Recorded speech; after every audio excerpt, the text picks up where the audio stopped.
8ویں نشست سیرت نبی اور اسلام کی تیز رفتار ترقی۔ اسلام کا تیز رفتار پھیلاؤ تاریخ عالم کے ان اہم ترین مسائل میں سے ایک مسئلہ ہے جن کے اسباب و وجوہات پر بحث و گفتگو کی جاتی ہے۔ البتہ عیسائیت اور کسی حد تک بدھ مت بھی دنیا میں پھیلنے والے ادیان میں شامل ہیں، بالخصوص عیسائیت جس کا گہوارہ اور جائے پیدائش تو بیت المقدس ہے، لیکن یہ دنیا مشرق کی نسبت دنیا مغرب میں زیادہ پھیلا ہے۔ جیسا کہ ہم جانتے ہیں یورپ اور امریکہ کے لوگوں کی اکثریت عیسائی ہے، اگرچہ حالیہ زمانے میں اکثر وہ صرف نام کی حد تک عیسائی رہ گئے ہیں، باقاعدہ اور حقیقی طور پر نہیں، لیکن پھر بھی ان کا خطہ عیسائی خطہ شمار ہوتا ہے۔ بدھ مت کا ظہور بھی ہندوستان میں ہوا۔ گوتم بدھ ہندوستان میں ظاہر ہوئے، لیکن ان کا دین زیادہ تر ہندوستان سے باہر مثلاً جاپان اور چین میں ہے۔ البتہ اس کے پیروکار خود ہندوستان میں بھی موجود ہیں۔ یہودیت ایک محدود قومی اور نسلی دین ہے، یہ ایک قوم اور نسل سے باہر نہیں نکلا ہے۔ زرتشتی دین بھی تقریباً ایک علاقائی دین ہے جو ایران کے اندر ظاہر ہوا اور تمام ایرانیوں کو بھی اپنے دائرے میں نہ لا سکا، بہرصورت ایران سے باہر نہ نکل سکا۔ اور اگر آج ہم دیکھتے ہیں کہ ہندوستان کے اندر بھی کچھ زرتشی موجود ہیں جو ہندی پارسیوں کے نام سے مشہور ہیں، تو یہ لوگ ہندوستانی نہیں ہیں بلکہ ایرانی زرتشت ہیں جنہوں نے ایران سے ہندوستان ہجرت کی ہے، اور ایران سے ہندوستان ہجرت کر کے جانے والے یہ لوگ بھی ایک زندہ حلقہ قائم نہیں کر سکے ہیں اور اپنا دین دوسروں کے درمیان نہیں پھیلا سکے ہیں۔ اسلام اس اعتبار سے عیسائیت کے مشابہ ہے کہ وہ اپنی سرزمین سے باہر نکل کر نئے علاقوں میں داخل ہوا۔ اسلام کا ظہور جزیرۃ العرب میں ہوا، اور آج ہم دیکھتے ہیں کہ ایشیا، افریقہ، یورپ، امریکہ اور دنیا کی مختلف نسلوں کے درمیان اس کے پیروکار موجود ہیں۔ یہاں تک کہ مسلمانوں کی تعداد اگرچہ عیسائیوں کی کوشش ہے کہ اصل سے کم ظاہر کی جائے، اور ہماری کتابوں میں بھی اکثر انہی فرنگیوں سے اعداد و شمار لیے جاتے ہیں، لیکن اس بارے میں کی جانے والی تحقیق کے مطابق شاید مسلمانوں کی تعداد عیسائیوں سے زیادہ ہو، کم نہ ہو۔ لیکن اسلام میں فروغ اور وسعت اختیار کرنے کے لحاظ سے ایک خاصیت ہے جو عیسائیت میں نہیں پائی جاتی، اور وہ اسلام کا تیز رفتار پھیلاؤ ہے۔ عیسائیت نے بہت سست رفتاری کے ساتھ ترقی کی ہے، لیکن اسلام نے غیر معمولی تیز رفتار ترقی کی ہے، خواہ وہ سرزمین عرب ہو یا اس سے باہر کے علاقے، ایشیا ہو، افریقہ یا دیگر مقامات۔ مسئلہ یہ زیر بحث ہے کہ کس طرح اسلام نے اتنی تیز رفتار سے ترقی کی۔ حتیٰ مشہور فرانسیسی شاعر لامارٹین کہتا ہے، اگر ان 3 چیزوں کو مد نظر رکھا جائے تو کوئی بھی پیغمبر اسلام کی برابری نہیں کر سکتا۔ پہلی چیز مادی وسائل کا فقدان ہے۔ ایک شخص اٹھتا ہے، دعوت دیتا ہے، حالانکہ اس کے پاس کوئی طاقت نہیں ہوتی، حتیٰ اس کے نزدیک ترین افراد اور اس کا خاندان بھی اس کی دشمنی پر کمر بستہ ہو جاتا ہے۔ وہ تنہا اٹھتا ہے، اس کا کوئی معاون و مددگار نہیں ہوتا، وہ اپنے آپ سے آغاز کرتا ہے۔ اس کی شریک حیات اس پر ایمان لاتی ہے، جو بچہ اس کے گھر میں ہے اور اس کا چچا زاد بھائی ہے حضرت علی علیہ السلام، وہ اس پر ایمان لاتا ہے۔ رفتہ رفتہ دوسرے افراد ایمان لاتے ہیں، اور وہ بھی کن مشکلات اور مشقتوں کے عالم میں۔ دوسری چیز اسلام کی تیز رفتار ترقی یا زمانے کا عامل ہے، اور تیسری چیز مقصد کی عظمت ہے۔ اگر مقصد کی اہمیت کو وسائل کے فقدان اور وسائل کے فقدان کے باوجود تیزی سے اس مقصد تک رسائی کو دیکھا جائے تو پیغمبر اسلام بقول لامارٹین، اور اس نے درست کہا ہے، دنیا میں بے مثل و بے نظیر ہیں۔ عیسائیت نے دنیا میں ترقی اور فروغ حاصل کیا ہے تو حضرت عیسیٰ علیہ السلام کے اٹھائے جانے کے کئی 100 سال بعد اس نے دنیا میں ایک حد تک اپنی جگہ بنائی ہے۔ ہم اپنی گفتگو کی مناسبت سے جو سیرت النبی کے بارے میں ہے، اسلام کی تیز رفتار ترقی کے حوالے سے بات کریں گے۔ قرآن مجید نے اس بات کی وضاحت کی ہے، اور تاریخ نے بھی واضح طور پر اس بات کی تائید کی ہے کہ اسلام کی تیز رفتار ترقی کی وجوہات اور اسباب میں سے ایک وجہ اور سبب سیرت النبی اور رسول کریم صلی اللہ علیہ وآلہ وسلم کا طریقہ دعوت ہے، یعنی نبی کریم کا اخلاق، عادات، رفتار و کردار اور طرز دعوت اور انداز تبلیغ۔ البتہ دوسرے اسباب بھی کار فرما رہے ہیں۔ خود قرآن مجید جو پیغمبر کا معجزہ ہے، قرآن کی وہ زیبائی، وہ گہرائی، وہ ولولہ آفرینی، وہ جاذبیت بے شک اولین عامل ہے۔ ہر مقام پر اسلام کی اثر انگیزی اور فروغ کا پہلا عامل خود قرآن مجید اور اس کا مواد یعنی کانٹینٹ ہے۔ لیکن اگر ہم قرآن سے صرف نظر کریں تو رسالت مآب کی شخصیت، ان کا اخلاق، ان کی سیرت، ان کا کردار، ان کی قیادت اور تدبر اسلام کی ترقی اور اس کی اثر انگیزی کا دوسرا سبب ہے۔ حتیٰ نبی اکرم صلی اللہ علیہ وآلہ وسلم کی وفات کے بعد حضرت کی سوانح حیات یعنی آپ کی سیرت جو بعد میں تاریخ میں نقل ہوئی ہے، خود یہ تاریخی سیرت اسلام کی ترقی کا بڑا سبب رہی ہے۔ آغاز کلام میں ہم نے جس آیت کی تلاوت کی اس میں ارشاد ہوتا ہے فَبِمَا رَحْمَةٍ مِّنَ اللَّهِ لِنْتَ لَهُمْ۔ اللہ اپنے نبی سے خطاب کرتا ہے، اے رسول گرامی، آپ پر خدا کی رحمت کی وجہ سے، آپ پر لطف الہی کے سائے کے سبب آپ مسلمانوں کے ساتھ نرمی سے پیش آتے ہیں، آپ کے اندر نرمی پائی جاتی ہے، آپ خوش خلق ہیں، آپ ایک ایسی شخصیت کے مالک ہیں جو ہمیشہ مسلمانوں کے ساتھ نرمی، حلم، بردباری، حسن اخلاق، حسن رفتار، تحمل، عفو و درگزر وغیرہ سے پیش آتی ہے۔ وَلَوْ كُنْتَ فَظًّا غَلِيظَ الْقَلْبِ لَانفَضُّوا مِنْ حَوْلِكَ۔ اگر آپ اس اخلاق کے مالک نہ ہوتے، اگر آپ اس نرم خوئی کی جگہ سخت گیر اور بد اخلاق ہوتے تو مسلمان آپ کے گرد سے دور ہو جاتے، یعنی خود آپ کا یہ اخلاق مسلمانوں کو جذب کرنے کا ایک عامل، فیکٹر ہے۔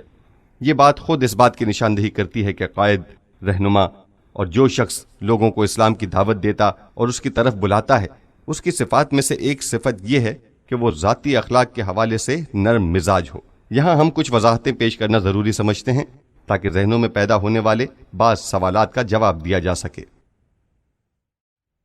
ذاتی مسائل میں نرمی اور اصولی مسائل میں سختی۔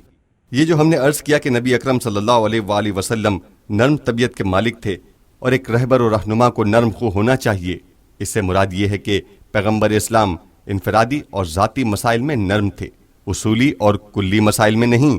وہاں پیغمبر 100% سخت تھے، یعنی کسی لچک کا مظاہرہ نہیں کرتے تھے۔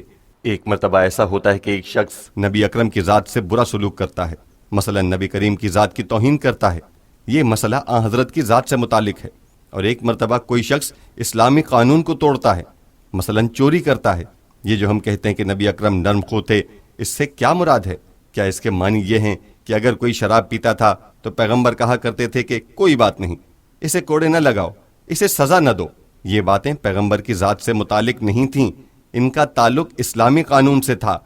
اگر کوئی چوری کرتا تھا تب بھی کیا رسالت میں آپ یہ کہا کرتے تھے کہ کوئی بات نہیں، اسے سزا دینے کی ضرورت نہیں؟ ہرگز ایسا نہ تھا۔ پیغمبر اسلام انفرادی اور ذاتی معاملات میں نرم تھے، لیکن اجتماعی قواعد و ضوابط اور ذمہ داریوں کے معاملے میں انتہائی سخت تھے۔ ایک مثال عرض کرتے ہیں۔ سر راہ ایک شخص آتا ہے اور پیغمبر اسلام صلی اللہ علیہ وآلہ وسلم کا راستہ روک لیتا ہے اور دعویٰ کرتا ہے کہ آپ میرے مقروض ہیں، ابھی اسی وقت میرا قرض ادا کیجیے۔ پیغمبر فرماتے ہیں، پہلی بات تو یہ کہ میں تمہارا مقروض نہیں ہوں، تم بلا وجہ دعویٰ کر رہے ہو، اور دوسری بات یہ کہ اس وقت میرے پاس رقم بھی نہیں ہے، مجھے جانے دو۔ وہ کہتا ہے، میں آپ کو ایک قدم آگے نہیں بڑھنے دوں گا۔ رسول اکرم نماز کے لیے جا رہے تھے، آپ یہیں میرے پیسے دیجئے اور میرا قرض ادا کیجئے۔ نبی کریم مجھ سے انتہائی نرمی برت رہے تھے، وہ مزید سختی کرتا جا رہا تھا، یہاں تک کہ وہ پیغمبر کے گریبان پر ہاتھ ڈال دیتا ہے اور آپ کی چادر کی رسی بنا کر آپ کی گردن میں ڈال کر اسے کھینچنا شروع کر دیتا ہے، یہاں تک کہ آپ کی گردن پر سرخ نشان نمودار ہونے لگتا ہے۔ جب دیر ہو جاتی ہے تو تاخیر کی وجہ جاننے کے لیے مسلمان آنے لگتے ہیں۔ وہ دیکھتے ہیں کہ ایک یہودی اس قسم کا دعویٰ کر رہا ہے، مسلمان اس کے ساتھ سختی سے نمٹنا چاہتے ہیں، لیکن نبی کریم فرماتے ہیں، تم درمیان میں نہ آؤ، میں خود جانتا ہوں کہ اپنے اس دوست کے ساتھ کیسے نمٹنا ہے۔ آپ نے اس قدر نرمی سے کام لیا کہ وہ یہودی وہیں کہہ اٹھا کہ اشہد ان لا الہ الا اللہ و اشہد انک رسول اللہ، اور کہنے لگا کہ آپ اتنی طاقت رکھنے کے باوجود اتنی برداشت کا مظاہرہ کرتے ہیں۔ اتنی برداشت ایک عام انسان کے بس کی بات نہیں ہے، یہ پیغمبرانہ برداشت ہے۔ بظاہر فتح مکہ کا موقع ہے، قریش کے کسی بڑے خاندان کی ایک عورت نے چوری کی، اسلامی قانون کی روح سے چور کا ہاتھ کاٹا جاتا ہے۔ جب واقعہ ثابت اور قطعی ہو گیا اور عورت نے اقرار کر لیا کہ میں نے چوری کی ہے، تو اس کے بارے میں حکم کا نفاذ ہونا تھا۔ اس موقع پر سفارشیں اور وساطتیں شروع ہو گئیں۔ کسی نے کہا، یا رسول اللہ، اگر ہو سکے تو سزا سے صرف نظر فرمائیں، یہ عورت فلاں شخص کی بیٹی ہے اور آپ جانتے ہیں کہ وہ کتنا معزز انسان ہے، ایک معزز گھرانے کی عزت خاک میں مل جائے گی۔ اس عورت کا باپ آیا، اس کا بھائی آیا، اور لوگ آئے کہ ایک معزز گھرانہ بے عزت ہو جائے گا۔ لوگوں نے بہت کچھ کہا، لیکن آپ نے فرمایا، ناممکن اور محال ہے۔ کیا آپ یہ چاہتے ہیں کہ میں اسلامی قانون کو معطل کر دوں؟ اگر یہی عورت کوئی بے کس عورت ہوتی اور کسی بڑے خاندان سے وابستہ نہ ہوتی تو تم سب کہتے کہ ہاں چور ہے، اسے سزا ملنی چاہیے۔ ایک لوٹا چوری کرنے والے کو سزا دی جائے، ایک غریب جس نے مثلاً اپنی غربت کی وجہ سے چوری کی ہو اسے سزا دی جائے، لیکن اس عورت کو اس وجہ سے کہ اس کا تعلق ایک بڑے خاندان سے ہے اور تم لوگوں کے بقول ایک معزز خاندان کی عزت خاک ہو جائے گی، سزا نہ دی جائے؟ خدا کا قانون معطل نہیں ہو سکتا۔ آپ نے کسی صورت سفارشوں اور شفاعتوں کو قبول نہ کیا۔ بس پیغمبر اسلام صلی اللہ علیہ وآلہ وسلم اصولی معاملات میں کسی صورت نرمی کا مظاہرہ نہیں کرتے تھے، حالانکہ آپ ذاتی مسائل میں انتہائی نرم خو اور رحم دل تھے اور غیر معمولی عفو و درگزر سے کام لیتے تھے، لہٰذا ان دونوں باتوں کو ایک دوسرے میں خلط ملط نہیں ہونا چاہیے۔ حضرت علی علیہ السلام انفرادی اور ذاتی مسائل میں انتہائی نرم دل، مہربان اور ہنسمکھ تھے، لیکن اصولی مسائل میں ذرہ برابر لچک نہ دکھاتے تھے۔ ہم دلیل کے طور پر دو نمونے پیش کرتے ہیں۔ حضرت علی علیہ السلام ایک کشادہ روح اور خوش مزاج انسان تھے۔ ہمارے ان مقدس مآب لوگوں کے برخلاف جو ہمیشہ لوگوں سے اپنے تقدس کی قیمت وصول کرنا چاہتے ہیں، ہمیشہ جن کے چہرے پر غصہ اور پیشانی پر بل رہتا ہے اور کبھی لبوں پر تبسم بکھیرنے کو تیار نہیں ہوتے، گویا تش روئی تقدس اور تقوی کا لازمہ ہے۔ ایسا کیوں ہو حالانکہ المومن بشرہ فی وجہہ وخزنہ فی قلبہ، نہج البلاغہ کلمات حکمت صفحہ 333۔ مومن کے چہرے پر بشاشت اور اس کے دل میں غم و اندوہ ہوتا ہے۔ مومن اپنے غم و اندوہ کو ہر معاملے میں غم دنیا، غم آخرت، انفرادی زندگی سے تعلق رکھنے والا غم، عالم آخرت سے متعلق غم، جو کچھ ہو اپنے دل میں رکھتا ہے، اور جب لوگوں کے سامنے آتا ہے تو اپنے چہرے سے خوشی کا اظہار کرتا ہے۔ نبی کریم صلی اللہ علیہ وآلہ وسلم کی طرح حضرت علی علیہ السلام بھی ہمیشہ لوگوں سے مسکراتے چہرے کے ساتھ ملا کرتے۔ آپ باطل کی حدود کا خیال رکھتے ہوئے لوگوں کے ساتھ مزاح کیا کرتے تھے، جیسا کہ پیغمبر اکرم مزاح کرتے تھے۔ مولا کے مخالفین نے آپ کو منصب خلافت سے دور رکھنے کے لیے جو آپ کا واحد عیب بیان کیا تھا، وہ کوئی واقعی عیب تو نہیں نکال سکے تھے۔ وہ یہ تھا کہ ان لوگوں نے کہا علی کی برائی یہ ہے کہ وہ ہنستے مسکراتے اور مزاح کرنے والے انسان ہیں۔ خلیفہ ایسے شخص کو بننا چاہیے جس کا چہرہ غسیلہ ہو اور لوگ اس سے خوف زدہ رہیں، جب اسے دیکھیں تو بلا وجہ ہی اس سے ڈرتے رہیں۔ پس پیغمبر ایسے کیوں نہیں تھے؟ خداوند عالم پیغمبر کے بارے میں فرماتا ہے فَبِمَا رَحْمَةٍ مِّنَ اللَّهِ لِنْتَ لَهُمْ وَلَوْ كُنْتَ فَظًّا غَلِيظَ الْقَلْبِ لَانفَضُّوا مِنْ حَوْلِكَ۔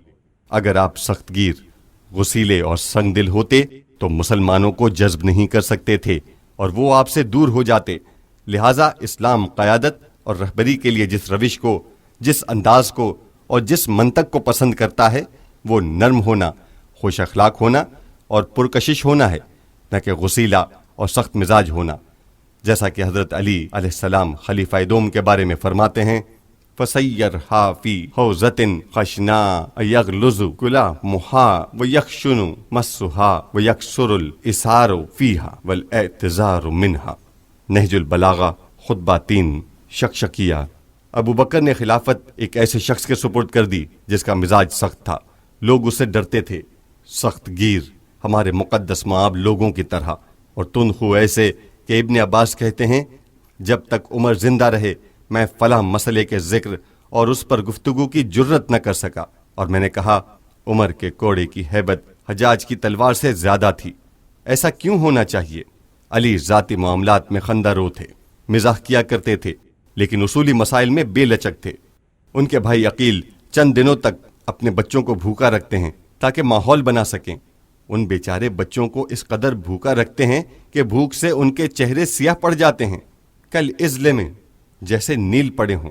اس کے بعد حضرت علی کو دعوت دیتے ہیں اور ان سے کہتے ہیں کہ آپ اپنے بھائی کے ان بھوکے بچوں کو دیکھیے، میں مقروض ہوں، بھوکا ہوں، میرے پاس کچھ نہیں، میری مدد کیجیے۔ آپ فرماتے ہیں ٹھیک ہے، مجھے بیت المال سے جو حصہ ملتا ہے میں اس میں سے تمہیں دے دوں گا۔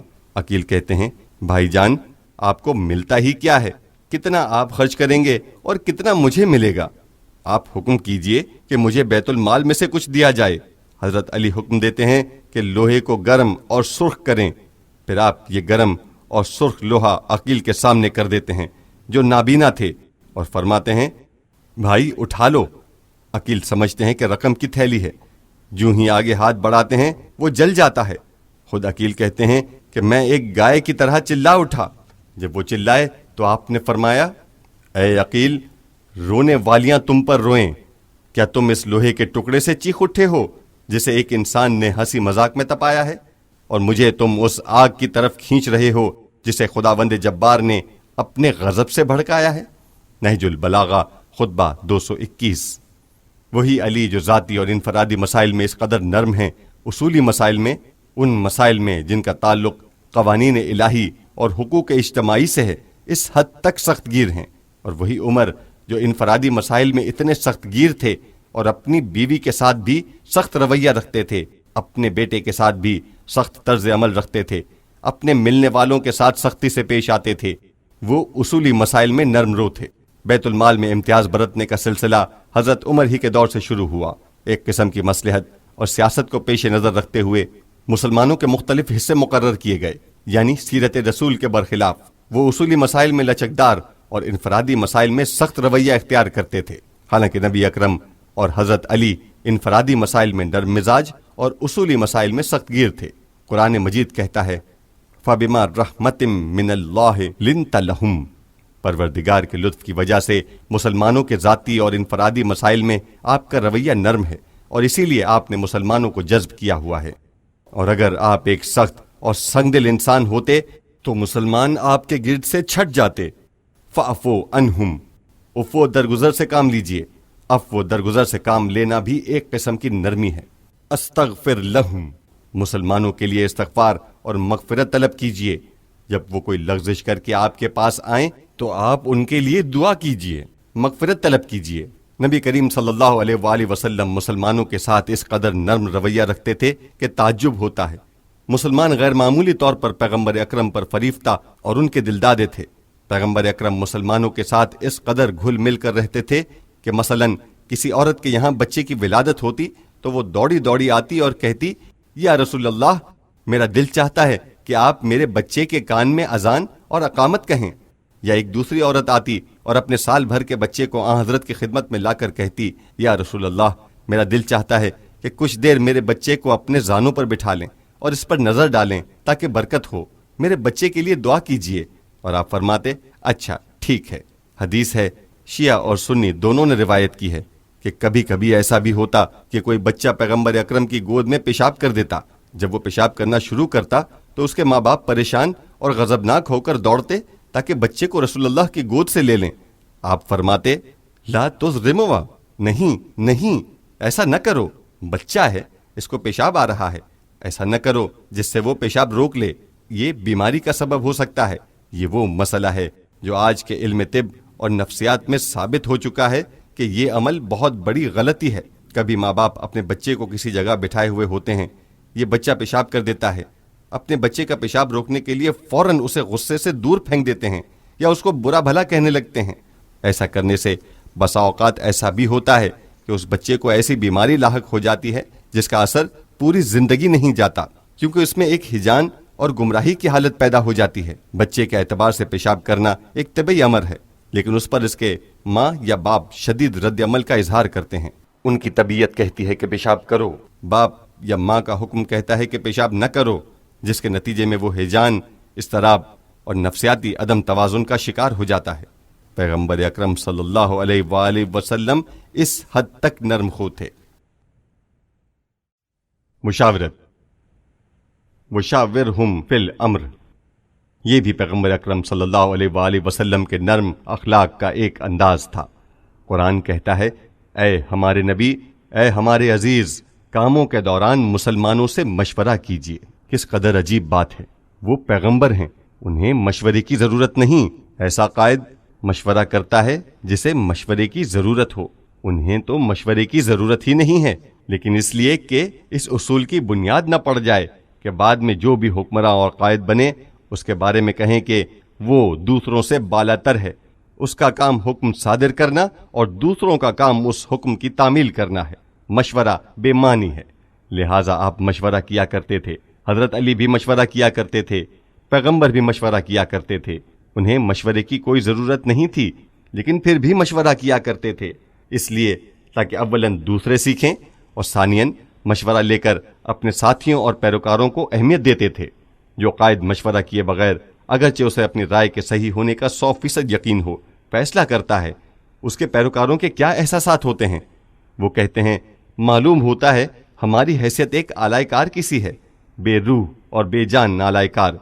لیکن جب خود انہیں بھی معاملات میں شریک کیا جائے، ان پر واضح کیا جائے اور فیصلے میں شامل کیا جائے، تو انہیں اس بات کا احساس ہوتا ہے کہ ان کی بھی حیثیت ہے، جس کے نتیجے میں وہ بہتر طور پر پیروی کرتے ہیں۔ وَشَاوِرْهُمْ فِي الْأَمْرِ فَإِذَا عَزْمَتَ فَتَوَكَّلْ عَلَى اللَّهِ، اور ان سے مشورہ کرو، اور جب فیصلہ کر لو تو اللہ پر بھروسہ کرو۔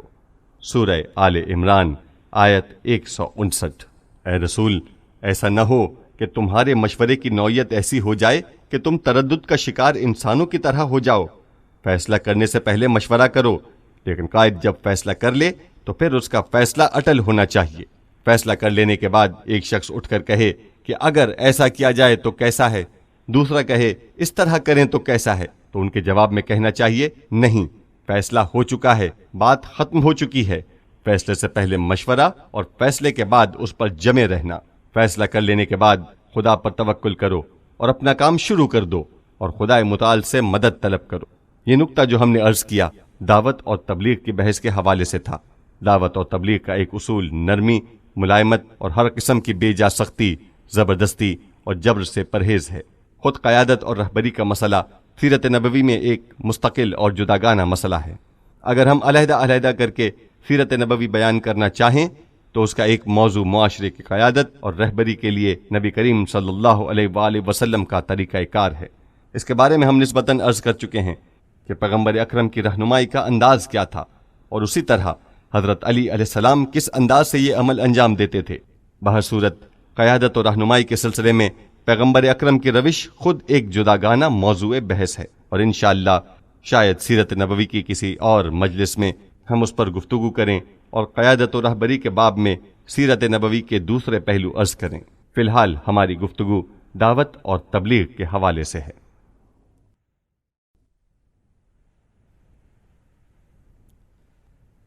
دعوت و تبلیغ میں سختی اور درستی سے پرہیز۔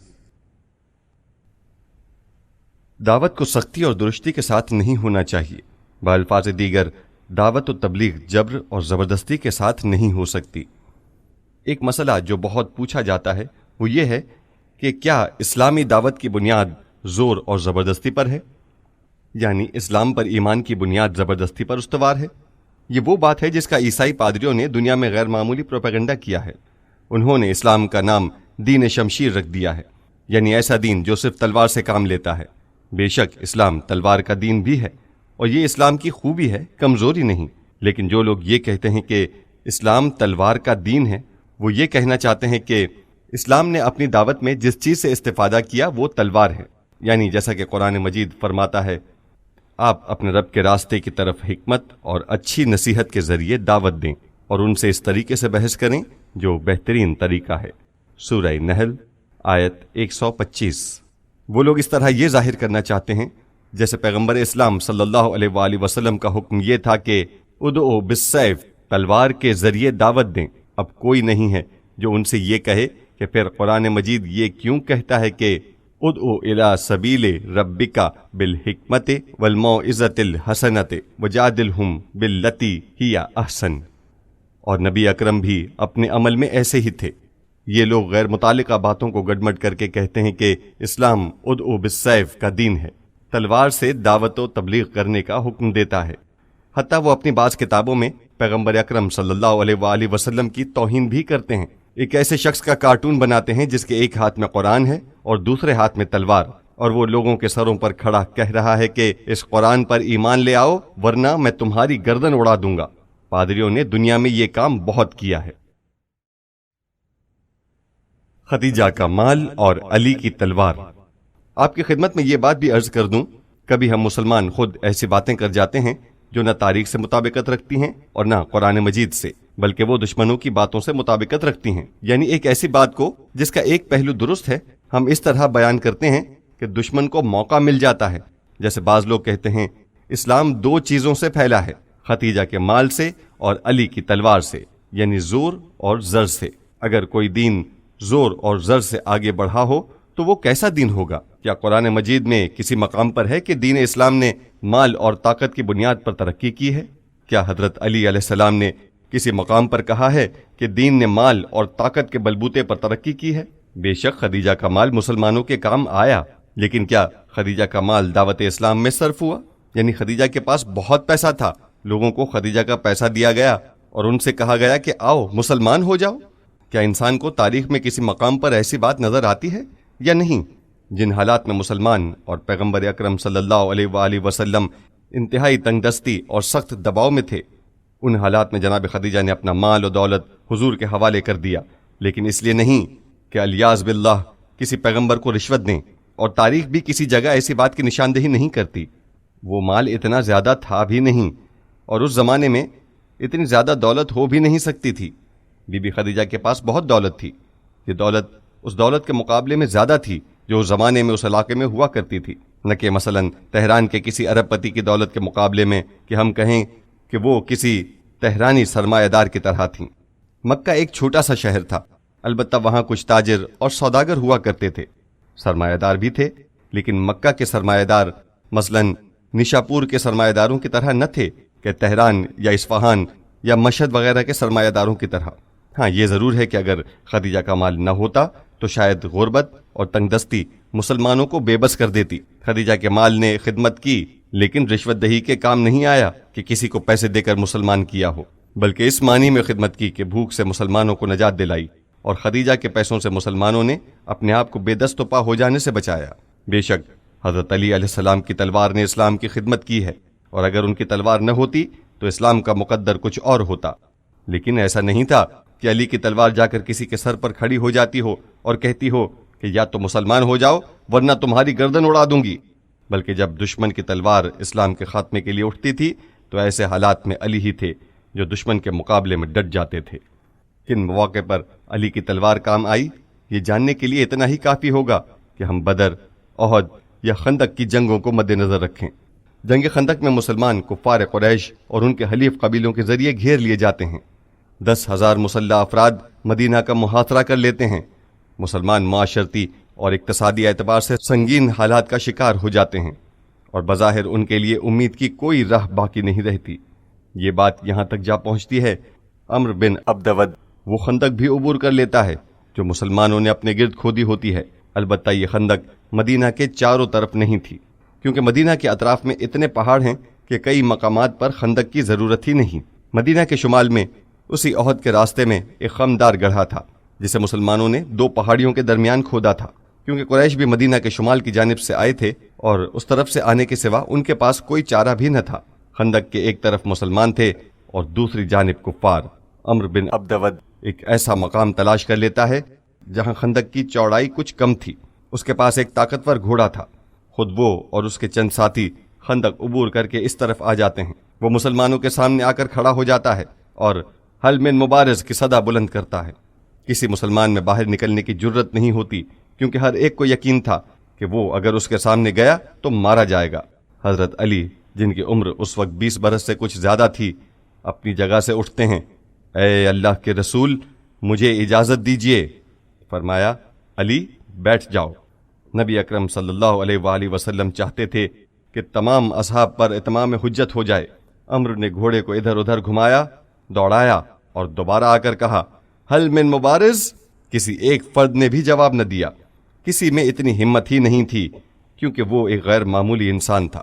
حضرت علی اپنی جگہ سے کھڑے ہوئے، اے اللہ کے رسول میں۔ فرمایا علی بیٹھ جاؤ۔ تیسری یا چوتھی مرتبہ عمرو نے ایک ایسا رجز پڑھا جس نے مسلمانوں کے تن بدن میں آگ لگا دی اور سب کو تکلیف پہنچائی۔ اس نے کہا حل من مبارز کہتے کہتے اب تو میرا حلق خشک ہو گیا ہے، کیا یہاں ایک بھی مرد نہیں ہے؟ اے مسلمانوں، تمہارا دعویٰ تو یہ ہے کہ تمہارے مقتول جنت میں جاتے ہیں اور ہمارے مارے جانے والے جہنم میں۔ تم میں سے کوئی ایک مرد تو سامنے آئے جو یا تو قتل کر کے جہنم میں بھیج دے یا قتل ہو کر جنت میں چلا جائے۔ بہار الانوار جلد نمبر 20 صفحہ 203۔ حضرت علی اپنی جگہ سے اٹھے اور آگے بڑھے۔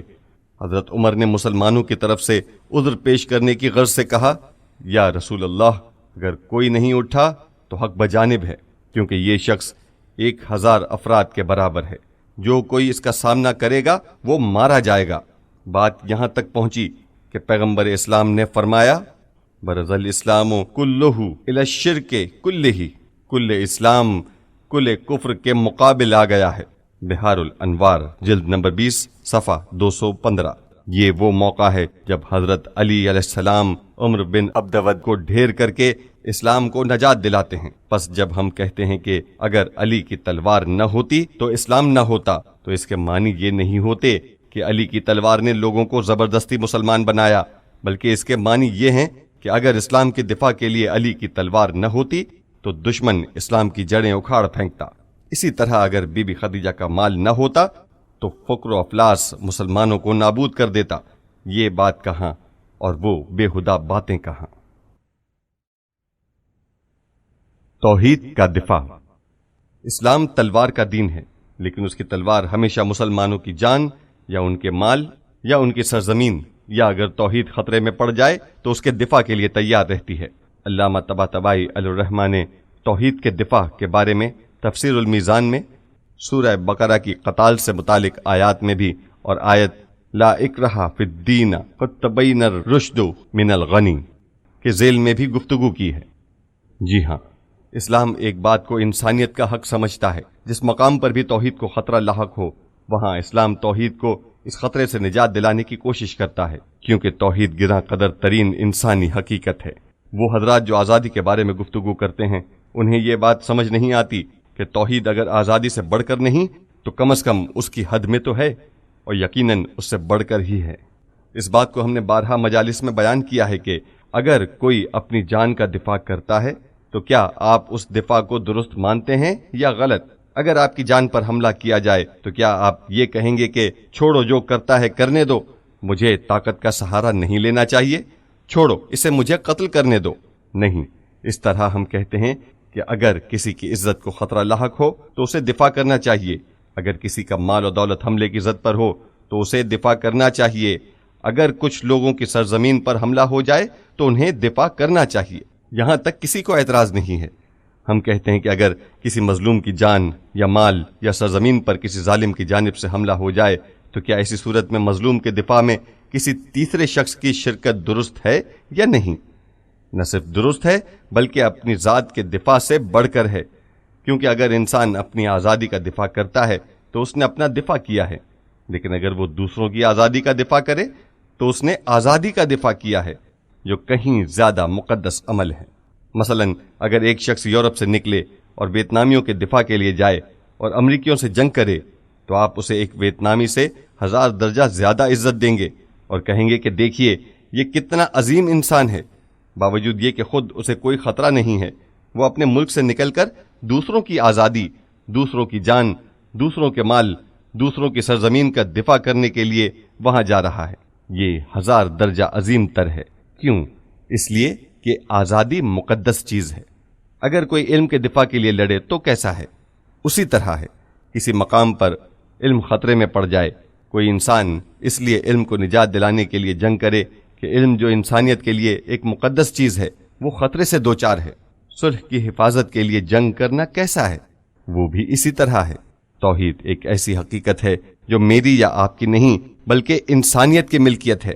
اگر کسی جگہ توحید کو خطرہ لاحق ہو، کیونکہ توحید انسانی فطرت کا حصہ ہے اور انسانی فکر کبھی بھی اسے توحید کے خلاف نہیں لے جاتی، بلکہ ایسے موقع پر کوئی اور عامل کار فرما ہوتا ہے، تو اسلام توحید کی نجات کے لیے اقدام کا حکم دیتا ہے، لیکن اس کا مطلب یہ نہیں ہے کہ وہ توحید کو طاقت کے زور پر لوگوں کے دلوں میں داخل کرنا چاہتا ہے، بلکہ وہ عوامل جو توحید کے خاتمے کا سبب بنے ہیں انہیں ختم کرنا چاہتا ہے۔ جب وہ عوامل دور ہو جائیں گے تو انسانی فطرت توحید کی جانب مائل ہو جائے گی۔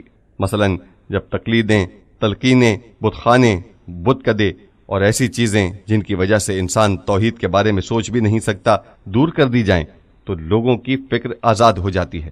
وہ تعبیر جو قرآن نے حضرت ابراہیم علیہ السلام کے بارے میں بیان کی ہے، اس میں قرآن مجید کہتا ہے، جس دن لوگ شہر سے نکل گئے اور شہر کو خالی کر گئے اور بت کدہ بھی خالی تھا تو ابراہیم گئے اور بتوں کو توڑ دیا اور کلہاڑی کو سب سے بڑے بت کی گردن میں ڈال دیا۔ لوگ جب رات کو لوٹے اور دعائیں مانگنے اور اظہار اخلاص کے لیے بتوں کے پاس آئے تو دیکھا کہ وہاں کوئی بھی بت نہیں، سب ٹکڑے ٹکڑے چورا چورا ہو چکے ہیں، صرف ایک بڑا بت ایک کلہاڑی کے ساتھ موجود ہے۔ بظاہر ایسا محسوس ہوتا ہے جیسے اس بڑے بت نے ان چھوٹے بتوں کو مار پیٹ کر ختم کر دیا ہے، لیکن انسانی فطرت اس بات کو قبول نہیں کرتی۔ یہ سب کس نے کیا ہے؟ قالوا سمعنا فتى يذكرهم يقال له ابراہیم، وہ لوگ ابراہیم کے پاس آتے ہیں، ہمارے ان محبوب بتوں کے ساتھ تم نے یہ سلوک کیا ہے؟ یہ اس بڑے بت کی حرکت ہے، اسی سے پوچھو۔ وہ کہنے لگے وہ تو بول نہیں سکتا۔ حضرت ابراہیم نے کہا اگر وہ بول نہیں سکتا تو پھر تم کس چیز کی پرستش کرتے ہو؟ قرآن مجید کہتا ہے فَرَجَعُوا إِلَىٰ أَنفُسِهِمْ، سورہ انبیاء آیت 60، 62 اور 64۔ یہ جواب سن کر انہوں نے اپنے دلوں کی طرف رجوع کیا۔ عقیدے کی آزادی۔ ہم نے بارہا یہ بات کہی ہے کہ جو لوگ عقیدے کی آزادی کے نام پر بت خانوں میں جاتے ہیں اور وہاں کچھ نہیں بولتے، در حقیقت یہ لوگ اسیری کا احترام کرتے ہیں۔ برطانیہ کی ملکہ ہندوستان گئی تو ہندوؤں کے عقائد کے احترام کی خاطر اگر خود ہندو اپنے مندر کے دروازے پر جوتے اتارتے تھے تو ملکہ نے گلی میں داخل ہوتے ہی بتوں کے احترام میں جوتے اتار دیے تاکہ وہ تعجب کا اظہار کریں اور کہیں کہ یہ لوگ لوگوں کے عقائد کا کس قدر احترام کرتے ہیں۔ جو عقیدہ انسان کو فکر نہ دے وہ عقیدہ جمود ہے، تقلید ہے، رسم ہے، یعنی ایسی زنجیر ہے جو وہم، بے بنیاد تصورات نے انسان کے ہاتھوں پیروں میں ڈال دی ہے۔ انسان کو ایسے عقائد میں آزاد چھوڑ دینے کے معنی یہ ہیں کہ انسان کو وہم کی انہی زنجیروں کا اسیر رہنے دیا جائے جن سے اس نے خود اپنے ہاتھوں پیروں کو باندھا ہے۔ اسے اسیری کا احترام تو کہا جا سکتا ہے، آزادی کا احترام نہیں۔ آزادی کا احترام یہ ہے کہ یہ عقائد جو فکر نہیں بلکہ عقیدہ ہیں، یعنی صرف جمود ہیں، ان کے خلاف جنگ کی جائے۔ ممکن ہے عقیدہ کسی فکر کی بنیاد پر ہو، اور یہ بھی ممکن ہے کہ تقلید یا وہم یا رسم یا ہزارہا دوسری چیزوں سے پیدا ہوا ہو۔ ایسے عقائد جن کی بنیاد عقل و فکر پر نہیں ہوتی وہ صرف روحانی جمود ہیں، یعنی روحانی اسیری اور زنجیر ہیں۔ اسلام ہرگز اس بات کی اجازت نہیں دیتا کہ کسی کے ہاتھوں پیروں پر زنجیر بندھی ہو، چاہے وہ زنجیر خود اس نے اپنے دستے مبارک سے باندھی ہو۔ پس عقیدے کی آزادی اپنے عمومی معنی میں ایک علیحدہ بات ہے، اور آزادی فکر اور آزادی ایمان یعنی ہر شخص تحقیق اور غور و فکر کے ساتھ اپنے ایمان کا انتخاب کرے ایک علیحدہ بات ہے۔ قرآن مجید کی جنگ اجتماعی اور فکری آزادی کی راہ میں حائل رکاوٹوں کو دور کرنے کے لیے ہے۔ پوچھا جاتا ہے کہ مسلمانوں نے فلاں ملک پر حملہ کیوں کیا تھا؟ حتیٰ خلفاء کے زمانے میں بھی ہمیں اس سے مطلب نہیں کہ ان کا کام اپنے اعتبار سے صحیح تھا یا نہیں۔ جب مسلمانوں نے حملہ کیا تو وہ وہاں لوگوں سے یہ کہنے کے لیے نہیں گئے تھے کہ تم مسلمان ہو جاؤ۔ ظالم حکومتوں نے لوگوں کے ہاتھوں پیروں کو زنجیروں سے جکڑ رکھا تھا۔ مسلمانوں نے حکومتوں کے ساتھ جنگ کر کے قوموں کو آزادی دلائی۔ ان دو مختلف باتوں کو ایک دوسرے کے ساتھ گڈمڈ کر دیا جاتا ہے۔ مسلمانوں نے اگر ایران یا روم کے ساتھ جنگ کی تھی تو وہ دراصل ظالم حکومتوں کے خلاف لڑے تھے، قوموں کو آزادی دلائی تھی، اور اسی لیے وہاں کی عوام نے رضا و رغبت کے ساتھ مسلمانوں کا استقبال کیا۔ تاریخ کیوں لکھتی ہے کہ جب مسلمانوں کی فوج داخل ہوتی تھی تو لوگ پھولوں کے گلدستے لے کر ان کا استقبال کرتے تھے؟ اس لیے کہ وہ مسلمانوں کو فرشتہ نجات سمجھتے تھے۔ بعض لوگ ان دونوں باتوں کے درمیان غلط فہمی کا شکار ہو جاتے ہیں، کہتے ہیں بہت خوب، مسلمانوں نے ایران پر حملہ کیا، جب انہوں نے ایران پر حملہ کیا ہوگا تو یقیناً عوام کے پاس گئے ہوں گے اور ان سے کہا ہوگا کہ تمہیں لازماً اسلام قبول کرنا ہے۔ نہیں جناب، انہیں عوام سے کوئی غرض نہ تھی، ان کا نشانہ ظالم حکومتیں تھیں۔ انہوں نے حکومتوں کو توڑا، اس کے بعد عوام کو جن میں اسی قدر توحید کا شائبہ تھا اپنے ایمان میں آزاد چھوڑ دیا کہ اگر تم اسلام قبول کر لو تو ہماری ہی طرح ہو، اور اگر اسلام قبول نہ کرو تو تمہارے ساتھ علیحدہ شرائط کے تحت معاہدہ کریں گے۔ ان شرائط کو ذمہ کی شرائط کہا جاتا ہے، اور مسلمانوں کی شرائط ذمہ انتہائی آسان اور سادہ تھیں۔ پس خود ایمان کے معاملے میں نہ کہ ایمان کی راہ میں حائل فکری اور اجتماعی رکاوٹوں کے معاملے میں ان کا معاملہ مختلف ہے۔ نرمی، ملائمت کا استعمال اور جبر و زبردستی سے پرہیز کا اصول دعوت اسلامی کے بنیادی اصولوں میں سے ہے۔ دین میں کسی قسم کا جبر نہیں ہے۔ ہدایت گمراہی سے الگ اور واضح ہو چکی ہے۔ اب جو شخص بھی طاغوت کا انکار کر کے اللہ پر ایمان لے آئے وہ اس کی مضبوط رسی سے متمسک ہو گیا ہے۔ سورہ بقرہ آیت 256۔ قرآن مجید کی منطق کا خلاصہ یہ ہے کہ دین کے معاملے میں کوئی جبر نہیں، کیونکہ حقیقت روشن ہے، رشد و ہدایت کا راستہ واضح ہے اور ضلالت و گمراہی کا راستہ بھی آیا ہے۔ جو چاہے اس راہ کا انتخاب کرے اور جو چاہے اس راستے کو منتخب کرے۔ اس آیت کی شان نزول میں چند باتیں تحریر کی گئی ہیں جو ایک دوسرے سے قریب قریب ہیں، اور ممکن ہے ایک ہی وقت میں وہ سب کی سب درست ہوں۔ جب بنی نذیر نے جو مسلمانوں کے حلیف تھے غداری کی تو پیغمبر اکرم صلی اللہ علیہ وآلہ وسلم نے انہیں جلا وطنی کا حکم دیا اور ان سے کہا کہ یہاں سے نکل جاؤ۔ بعض مسلمانوں کے بچے ان کے درمیان موجود تھے جو یہودی تھے۔ وہ کیوں یہودی تھے؟ ظہور اسلام سے قبل یہودیوں کی تہذیب و تعلیم حجاز کے رہنے والے عربوں سے بہتر تھی۔ حجاز کے عرب غیر معمولی جاہل اور بے پڑھے لکھے لوگ تھے۔ یہودی جو اہل کتاب تھے لکھنا پڑھنا بھی جانتے تھے اور بکثرت معلومات بھی رکھتے تھے، لہٰذا وہ ان پر اپنی فکر تھوپتے تھے، یہاں تک کہ بت پرست بھی ان کا عقیدہ اختیار کر لیتے تھے۔ ابن عباس کہتے ہیں کہ کبھی کبھی مدینہ کی بے اولاد عورتوں میں ایسا بھی ہوتا تھا کہ وہ نظر کرتی تھیں کہ اگر ان کے یہاں بچے کی ولادت ہوئی تو وہ اسے یہودیوں کے یہاں بھیج دیں گی تاکہ وہ یہودی ہو جائے۔ ان کا یہ اعتقاد تھا کیونکہ وہ محسوس کرتے تھے کہ یہودیوں کا مذہب ان کے مذہب سے جو کہ بت پرستی تھا بہتر ہے، اور کبھی وہ اپنے شیرخوار بچوں کو دودھ پلانے کے لیے یہودیوں کے پاس بھیج دیا کرتی تھیں۔ جن بچوں کے لیے وہ نظر کرتی تھیں کہ وہ یہودی ہو جائیں، واضح ہے کہ وہ یہودی ہو جاتے تھے اور یہودیوں کے یہاں چلے جاتے تھے، اور وہ بچے جن کو یہودی عورتیں دودھ پلاتی تھیں وہ بھی یہودیوں کی عادات اپنا لیتے تھے۔ ان کے رضائی ماں، بھائی اور بہن ہو جایا کرتے تھے، ان میں آپس میں ایک دوسرے سے آشنائی ہو جاتی تھی اور ان میں سے بعض یہودی ہو جاتے تھے۔ بہر صورت کچھ ایسے یہودی بچے موجود تھے جن کے ماں باپ کا تعلق انصار یا اوس و خزرج سے تھا۔ جب یہ بات طے ہوئی کہ بنی نذیر یہاں سے چلے جائیں تو مسلمانوں نے کہا کہ ہم اپنے بچوں کو نہیں جانے دیں گے۔ کچھ بچے جو یہودیوں کے دین پر تھے وہ کہنے لگے کہ ہم اپنے ہم مذہبوں کے ساتھ جائیں گے۔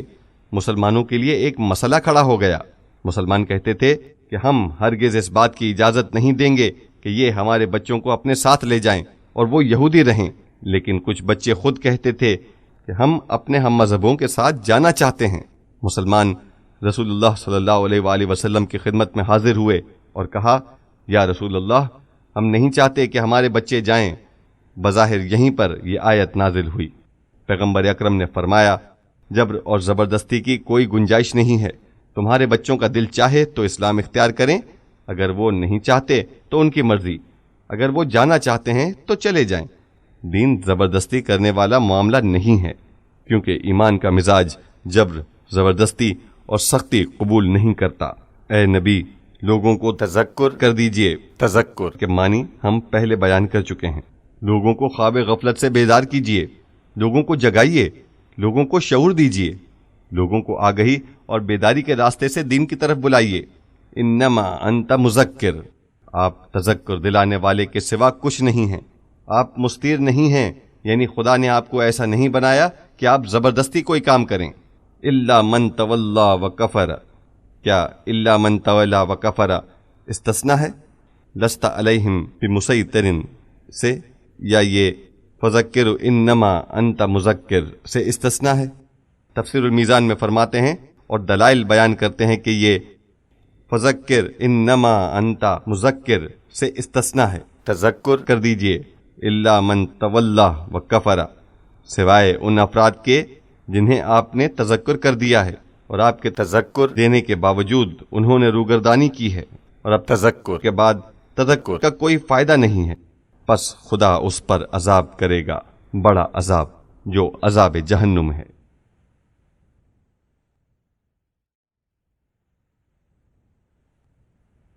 حضرت علی اور جناب زہرا کی وفات۔ آخری شب ہے اور آج خصوصی طور پر مصائب کا ذکر ہونا چاہیے۔ معمول کے مطابق اور خصوصاً ایام کی مناسبت سے حضرت زہرا اسلام اللہ علیہ کے مصائب بیان ہونے چاہیے۔ حضرت علی علیہ السلام پر حضرت زہرا اسلام اللہ علیہ کا غم غیر معمولی طور پر سخت اور دشوار تھا۔ حضرت زہرا کی طبیعت ناساز تھی اور وہ بستر پر دراز تھیں۔ حضرت علی حضرت زہرا کے سرحان تشریف فرما تھے۔ حضرت زہرا نے کلام کرنا شروع کیا۔ آپ نے انکساری اور عاجزی کے ساتھ چند جملے فرمائے۔ حضرت علی پر حضرت زہرا کی اس غیر معمولی انکساری سے رقت طاری ہو گئی اور آپ رونے لگے۔ بی بی کے جملوں کا مضمون یہ ہے: اے علی، میری زندگی کا چراغ گل ہوا چاہتا ہے، میں دنیا سے رخصت ہو رہی ہوں۔ میں نے آپ کے گھر میں ہمیشہ اچھی طرح رہنے کی کوشش کی ہے کہ کبھی آپ کی حکم عدولی نہ کروں۔ میں نے ہرگز آپ کے کسی حکم کی مخالفت نہیں کی۔ حضرت زہرا نے اسی قسم کی مزید باتیں کی۔ یہ باتیں حضرت علی پر اس قدر اثر انداز ہوئیں کہ آپ نے حضرت زہرا کا سر اپنے سینے سے لگا لیا اور رونے لگے۔ اے دختر رسول، آپ ان باتوں سے کہیں بڑھ کر ہیں، آپ اس سے کہیں عظیم تر ہیں کہ ان باتوں کا فرمانا آپ کے لیے درست ہو۔ یعنی آپ اس قدر انکساری کیوں کر رہی ہیں؟ میں آپ کی اس بہت زیادہ انکساری سے پریشان ہوں۔ علی اور زہرا کے درمیان ایسی غیر معمولی محبت پائی جاتی ہے جو ناقابل بیان ہے، لہٰذا ہم سمجھ سکتے ہیں کہ زہرا کے بعد تنہائی نے علی کے ساتھ کیا کیا ہوگا۔ ہم صرف چند جملے عرض کرتے ہیں جو مولا متقیان حضرت علی علیہ السلام نے حضرت فاطمہ زہرا علیہ السلام کی قبر پر فرمائے اور جو نہج البلاغہ میں موجود ہیں۔ حضرت فاطمہ زہرا علیہ السلام نے وصیت کی تھی: اے علی، مجھے آپ خود غسل دیجیے گا، خود میری تجہیز و تدفین کیجیے گا، مجھے رات میں دفن کیجیے گا۔ میں نہیں چاہتی کہ جن لوگوں نے مجھ پر ظلم کیا ہے وہ میرے جنازے میں شرکت کریں۔ تاریخ ہمیشہ آلودہ رہی ہے، کچھ لوگ ظلم کا ارتکاب کرتے ہیں اور پھر تاریخ کو مسخ کرنے کی خاطر خود ہی ہمدرد بن کر سامنے آتے ہیں۔ وہی عمل جو مامون نے انجام دیا، وہ امام رضا علیہ السلام کو شہید کرتا ہے اور پھر خود ہی سب سے زیادہ سر پیٹتا ہے، نالہ و فغاں بلند کرتا ہے، نوحہ اور مرثیہ پڑھتا ہے۔ لہٰذا وہ تاریخ میں یہ ابہام چھوڑ گیا جس کی وجہ سے بعض لوگ یہ یقین نہیں کرتے کہ مامون نے امام رضا کو شہید کیا تھا۔ یہ ہے تاریخ کا مسخ ہونا۔ جناب زہرا نے تاریخ کو مسخ ہونے سے بچانے کے لیے فرمایا کہ مجھے رات میں دفن کیجیے گا، تاکہ تاریخ میں کم از کم یہ سوالیہ نشان باقی رہ جائے کہ پیغمبر جن کی صرف ایک بیٹی تھی، اس ایک بیٹی کو رات میں کیوں دفن کیا گیا اور کیوں اس کی قبر نامعلوم ہے۔ یہ زہرا مرضیہ کی عظیم ترین سیاست تھی جس کے ذریعے آپ تاریخ میں یہ باب کھلا چھوڑ گئیں کہ 1000 سال بعد ہی صحیح لوگ آئیں اور کہیں وَلِأَيِّ الْأُمُورِ تُدْفَنُ لَيْلًا بِضْعَةُ الْمُصْطَفَى وَيُؤْفَى سَرَاهَا۔ تاریخ کہے کہ سبحان اللہ، کیوں دختر رسول کو رات میں دفن کیا گیا؟ کیا جنازے میں شرکت ایک مستحب عمل نہیں ہے؟ اور وہ بھی مستحب موقد، اور وہ بھی دختر رسول کا جنازہ؟ آخر کیوں صرف گنتی کے چند افراد نے ان کی نماز جنازہ پڑھی، اور کیوں ان کی قبر کا مقام پوشیدہ رہے اور کسی کو معلوم نہ ہو سکے کہ زہرا کو کہاں دفن کیا گیا ہے؟ حضرت علی نے زہرا کو دفن کیا۔ زہرا نے یہ وصیت بھی کی تھی: اے علی، جب آپ مجھے دفن کر دیں اور میری قبر کو چھپا دیں تو چند لمحے میری قبر پر کھڑے رہیے گا، دور نہ ہوئیے گا، کیونکہ یہ وہ لمحہ ہے جس میں مجھے آپ کی ضرورت ہے۔ حضرت علی نے اس تاریک رات میں جناب زہرا کی تمام وصیتوں پر پورا عمل کیا۔ اب علی پر کیا گزر رہی ہے یہ میں بیان نہیں کر سکتا۔ آپ نے اپنی زہرا کو اپنے ہاتھوں سے دفن کیا اور اپنے ہاتھوں سے ان کی قبر کو چھپا دیا، لیکن ہم اتنا جانتے ہیں کہ تاریخ کہتی ہے فَلَمَّا نَفَذَ يَدَهُ مِن تُرَابِ الْقَبْرِ حَاجَ بِهِ الْحُزْنُ۔ حضرت علی علیہ السلام نے جناب زہرا اسلام اللہ علیہ کی قبر کو چھپایا اور اپنے لباس کی گرد اور خاک کو جھاڑا۔ وہ اس وقت تک کام میں مشغول تھے، اور کسی کام میں مشغول ہونے سے انسان کا ذہن کسی حد تک بٹ جاتا ہے۔ آپ کا کام ختم ہو گیا، اب آپ حضرت زہرا کی وصیت پر عمل کرنا چاہتے ہیں، یعنی وہیں موجود رہنا چاہتے ہیں۔ جب آپ اس مقام پر پہنچے تو دنیا جہاں کا غم و اندوہ علی کے دل میں امڈ آیا۔ انہوں نے محسوس کیا کہ درد دل کے اظہار کی ضرورت ہے۔ کبھی علی اپنا درد دل کنویں سے بیان کرتے تھے، اپنا سر کنویں میں ڈال دیتے تھے، لیکن جو درد دل زہرا کے حوالے سے ہے اس کے اظہار کے بارے میں سوچتے ہیں کہ پیغمبر سے بہتر اور کوئی نہیں ہے۔ لہٰذا پیغمبر اکرم کی قبر مقدس کی طرف رخ کر کے فرماتے ہیں: السلام علیک یا رسول اللہ انی و انب نتکن نازلتی فی جوارک وسریت اللحاق بکا قل لا یا رسول اللہ ان صفیتک صبر ولا حول ولا قوة الا باللہ العلی العظیم وصلی اللہ علی محمد وآلہ الطاہرین۔ اے اللہ کے رسول، آپ کو میری جانب اور آپ کے پڑوس میں اترنے والی اور آپ سے جلد مل جانے والی آپ کی بیٹی کی طرف سے سلام ہو۔ اے رسول اللہ، آپ کی برگزیدہ بیٹی کی رحلت سے میرا صبر و ضبط جاتا رہا۔ نہج البلاغہ خطبہ 200۔ ولا حول ولا قوة الا باللہ العلی العظیم وصلی اللہ علی محمد وآلہ الطاہرین۔